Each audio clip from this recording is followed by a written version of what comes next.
Comment l'occupation israélienne utilise un logiciel d'intelligence artificielle appelé Abzora pour faire un maximum de morts civiles à Gaza. C'est l'information qui est passée totalement inaperçue sur les grandes chaînes d'information françaises. En effet, deux médias israéliens, Local Call et le magazine Plus 972 ont publié une enquête reprise par le célèbre quotidien britannique The Guardian, selon laquelle l'armée d'occupation israélienne cible volontairement les civils à Gaza grâce à un logiciel d'intelligence artificielle appelé Abzora, traduction l'Évangile. Le travail des journalistes israéliens accompagnés de leurs confrères palestiniens repose sur une dizaine d'entretiens avec des membres des services de renseignement de Tsahal et en particulier des personnes employées à ce titre dans l'armée et l'aviation de l'occupation israélienne. Plusieurs sources sollicitées par Plus 972 et Local Call confirment une démarche visant délibérément à faire un maximum de victimes civiles palestiniennes. Leur nombre est calculé et connu à l'avance par les services de renseignement.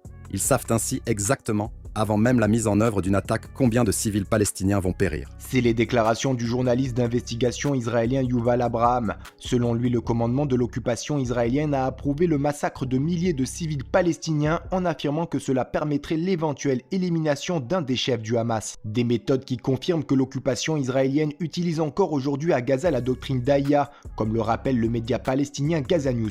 Mentionnée en 2008 pour la première fois par le général de Tsahal Gadi Eisenkot, la doctrine Dahiya théorise un usage disproportionné de la force pour mettre en garde les ennemis de l'occupation israélienne et les dissuader de lancer de futures attaques. Un concept de massacre de masse volontaire de civils qui est à ce jour encore mis en œuvre à Gaza, selon plusieurs experts, dont l'enseignant chercheur et docteur en histoire militaire Taoufik Hamel, qui affirme que la doctrine Dahiya employée par l'armée d'occupation israélienne ne fait plus la distinction entre les cibles militaires et les cibles civiles, ce qui pose un véritable problème au regard du droit international, notamment la Convention de Genève de 1949. À ce jour, plus de 20 000 Palestiniens dont 7 000 enfants ont été tués par l'armée d'occupation israélienne à Gaza. Un bilan non exhaustif tant les bombardements de Tsahal ne cessent de s'intensifier dans l'enclave palestinienne. Enfin, soyons un petit peu sérieux.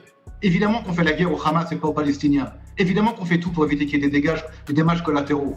Oui, en Israël, ils n'ont plus le choix, mais ils le feront toujours moralement. Jamais, en tout cas de façon volontaire. Il y a toujours des pertes collatérales, mais jamais de façon volontaire en tuant des femmes. Et les seuls responsables, c'est le Hamas. Ceux qui se permettent d'accuser nos soldats de crimes de guerre, ce sont des gens qui sont remplis de haine et de mensonges, qui n'ont aucune morale. Tsahal est l'armée la plus morale du monde. Tsahal fait tout ce qu'il peut pour éviter de toucher des personnes qui ne sont pas impliquées. Et vous, pensez-vous que certains médias français font volontairement abstraction de certaines informations compromettantes pour l'occupation israélienne? Donnez-nous votre avis en commentaire. En attendant, rejoignez-nous, soutenez l'information Break News.